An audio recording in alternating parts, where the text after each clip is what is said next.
Yesterday was a holiday. It was Dr. Martin Luther King Jr. Day. And there are some people who love nothing more than celebrating this day in the most shallow, vapid, purposefully ignorant fashion possible. And so every year we have to try to remind people of just a little bit of what the man might have stood for that isn't necessarily gonna fit into a tiny little stripped down quote taken totally out of context.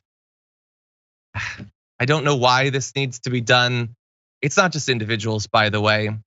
Newspaper was dragged for printing little sections of the I Have a Dream speech, but specifically using tactical ellipses to take out references to police brutality and poverty.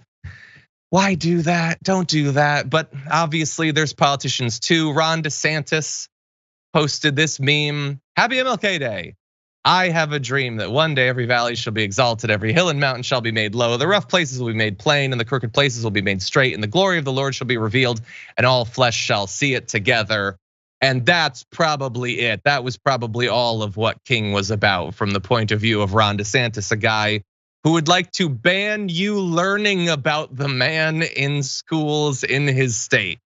And this is really my favorite genre of this, where you are exactly the person that he was warning against. I don't even think that Ron DeSantis is necessarily the best example. I think that might go to Kirsten Sinema, who posted this, hate cannot drive out hate, only love can do that, which is a perfectly fine sentiment. But when you are the embodiment of the white moderate that he wrote about, when you are very specifically using the filibuster that he spoke so much about to stop basically anything from happening, but in particular, a voting rights bill, I feel like people forget too often that you can just sit it out. You don't actually have to jump in and opine. We have other examples, maybe worse. I don't know, Danielle. I saw that you were tweeting about this yesterday. What are your thoughts? I have so many, but we can't curse on this show. So what I will say is a couple of things. That one, this is Republicans' favorite gaslighting holiday, right? It is the holiday where they love to gaslight the American people to believe that they understand Martin Luther King Jr. at all. He was a Black radical. He was an anti-racist. He was anti-capitalism. He stood for, and his legacy continues to stand for, everything that Republicans are trying to roll back and have been trying to roll back against progress since he was alive. And just for a reminder of folks, that there are people that are in the Senate who were alive when Dr. King was alive. So don't, again, allow their faux history to make you think that this was a man that, this happened 130 years ago. He was assassinated at the age of 39, right? He was under FBI surveillance and was named an enemy of the state and of this country, which is why he was assassinated. So, as we went to break before and we're talking about political violence, let us understand that Dr. King could have been probably in his late 80s, I think, maybe now. And so we have figures that are still alive, that were alive during his day and age. So you can't talk about political violence, and you can't talk about Dr. King and these vapid, mindless, thoughtless Republicans can't tweet about something that they work each and every single day to work against, and then want to take and part and parcel out his legacy, which we've frankly allowed to be whitewashed and sanitized to a point where young people don't even understand how radical his ideology was and continues to be when we're talking about the deconstruction of oppressive systems that were put in place in order to uphold white supremacy that continues today. That sounded smart, Danielle, but I've seen a lot of memes of King, and I'm pretty sure he just wanted people to ignore the color of people's skin. I remember that coming up repeatedly. I think that's it. No, it's a great point about the age of our leaders. Dianne Feinstein was like 60 when the March on Selma happened. Like there are definitely people. Mitch McConnell was Joe Biden's age. Like that is a great point. I want to turn now to another of these. If we could cue up graphic 4, let's just briefly put this out because I want to give Annie Wu. Annie Wu is a friend of the show. A great response to Mitch McConnell's tweet about King. Oh God, don't pretend that you didn't try to stop it from becoming a holiday. Don't pretend that can you imagine if Fox News had been on the air back then, what they would have been saying about it? Can you imagine if Tucker Carlson, you don't have to, just look at the things he's saying now. Honestly, we don't need alternate histories, look at now. But I'm gonna move on to this. Lauren Boebert is getting, I think, rightly dragged for her tweet about King saying the ultimate measure of a man is not where he stands in moments of comfort and convenience, but where he stands at times of challenge and controversy. On this day, we remember his incredible legacy and contributions to this great nation. Now, if almost anyone else had sent that tweet, it would be fine. We should remember his incredible legacy and his contributions to this great nation, and it's a perfectly fine quote.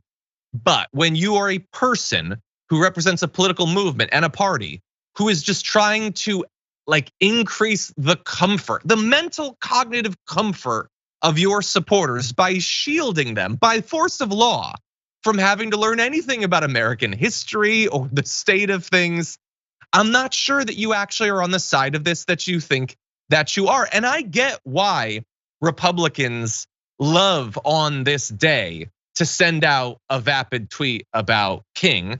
They love mining his ideology, his speeches, and he's written so much that anyone can find something that they can quote that supposedly supports their side. They love the idea that this is a person they can say that they like, a very carefully constructed version of it, and look briefly like what they would normally refer to as woke. But they don't. They don't actually care about what he believes. And look, I'm not claiming that I'm a scholar on his work or anything like that. And by the way, I got all this hate on Twitter for pointing out that right wingers love to pretend that they love him.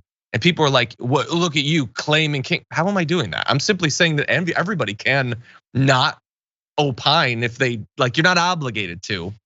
I felt it might be useful though to remind people of a few of his comments, because it wasn't just the, look beyond skin, whatever thing that they love to quote. He said a few things that I don't think are particularly ambiguous, like this: the evils of capitalism are as real as the evils of militarism and racism. The problems of racial injustice and economic injustice cannot be solved without a radical redistribution of political and economic power. That's fairly clear, Danielle, I think. You can, you're not obligated to like it. You're not obligated to support him. But pretending to support him when you definitely don't support the very clear things that he said, it seems at best opportunistic. And I would say very dishonest, very manipulative, Danielle. And I would tell these people, the Lauren Boeberts and the Ron DeSantises and the Mitch McConnells, that shutting up is free. Right? To your earlier statement, no one, it is not a part of anyone's, protocol that you must tweet, that you must send out a message on MLK Day. And again, the part and parceling that happens by this party that literally is the party of Jim Crow. They are the party of white supremacy. I do not mince my words when talking about the Republicans and referring to them as a white nationalist party. That is who they are. You have, Marjorie Taylor Greene and Paul Gosar attending white nationalist rallies, right? And not being denounced by Kevin McCarthy or Mitch McConnell. They just refuse to see anything, so long as they can continue to hold some sort of power and the gavel. And so, I don't want people to get away with the lying and the gaslighting they do on this particular day, because it is so egregious. You are continuing to fight against people's access just to regular information, like you had just said. You refuse. Ron DeSantis ran an entire campaign around white people's comfort in the state of Florida. Oh, we can't possibly teach about the founding of this nation because leave it to Republicans to say, then you're teaching white kids to hate themselves. No, we're teaching them not to idolize white supremacy, which they benefit from. Right? And so the reality here is, one, CRT is not taught in K through 12 schools. And two, that teaching the truth about the founding of this nation allows us to have accountability and reconcile with where we want this country to go, which is what Dr. King fought for before he was assassinated by white supremacists in this country that were souped up by the government. Right? So I just, these people, they get away with so much and we just shrug our shoulders, and I want to hold them accountable, right? Yeah. I want to call them out in the same way that you did. And that doesn't mean that you're calling them out, says, well, you are some type of, have a doctorate degree on MLK. It's like, no, you're just deciding not to be a hypocrite. Yeah. And by the way, if I was lucky enough that he was still alive and that he spent 5 seconds acknowledging me as a person, I have a feeling he'd probably have a lot of issues with what I do. I'm trying to be better, but the idea that like it's about trying to learn and trying to grow. And for Ron DeSantis, a person who doesn't want that process to even begin. He doesn't want kids to know who these political figures are. They're literally in Texas, they have a bill. Their new education standards strip out teaching about Frederick Douglass as well as King. And then you're still, Greg Abbott's still gonna send the tweets and everything. Ron DeSantis, like specifically, he's saying happy MLK Day. He has repeatedly stated that there is not now, and there never has been anything structural about racism. It simply doesn't exist.